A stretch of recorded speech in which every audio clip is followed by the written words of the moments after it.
শুভরাত্রি রাত্রি শুভরাত্রি চলে এসেছি রাতের একদম সম্পূর্ণ নিরামিষ ডিনার নিয়ে। শ্রমিক বলবে যে দিদি, জয় দিদি আজকে কিন্তু সেই ফাটা বাটি, ঠিক বলেছো।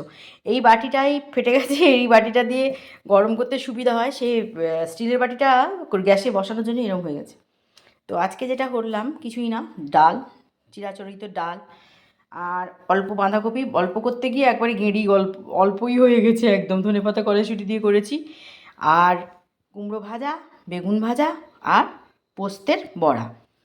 তো আমার বালেশ্বরের মানে পিসি ঠাকুমা, আমার বাপির পিসি চন্দনপুকুরের আসতো।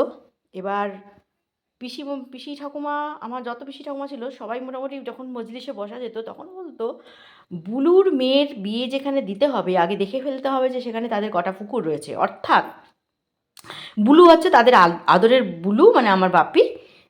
আর মানে আইসা পেতি মানে আমাদের বাপ বাপ মানে আমার বাপির বাড়ির যারা, মানে আমাদের বাড়ির সবার, এবং আমার শ্বশুর বাড়ি, মামার বাড়ি, যেখানেই হোক যত দেখেছি, এবং আমার এনার মানে আমার মাসির বাড়ি, সবাই মেছো। আর বালেশ্বরেরই ঠাকুমা একটা সুন্দর গল্প করতো, আইসা পেতি। প্রচণ্ড আইসা পেতির গল্প শুনতাম। সেই দাদু যখন ফিরতো মাছ নিয়ে নাকি, তখন মাছ ঘাস নাকি নুয়ে পড়তো যাতে মাছটা নিয়ে দাদু আর বাড়ি পর্যন্ত না আসতে পারে। তো তার একটা সলিউশন ছিল, সে মোটামুটি পৈতা নিয়ে কানে জড়িয়ে যেটা করা হয় সেটা জাস্ট করে ওইখানেই করতে হতো। আর মন্ত্র পড়তে হতো, গায়ত্রী মন্ত্র। তখন নাকি বাঁশ গাছটার যে ডালটা নুয়ে পড়তো সেটা নাকি সোজা আবার শটান উঠে যেত। অর্থাৎ এটা থেকে বোঝা যায় আইসা পেতির আনাগোনা তখন ছিল।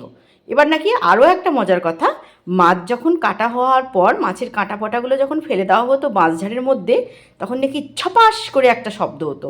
তখন বোঝা যেত যে আইসা পেতিগুলো মাছটা খেতে পারেনি, কিন্তু মাছের কাঁটা পোটা যেগুলো আছে সেগুলোর উপর লাফিয়ে পড়েছে।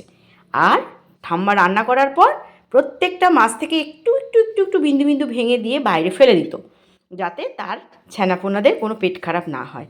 এটা অবশ্য আমি ঠাম্মার মুখ থেকে শুনেছি।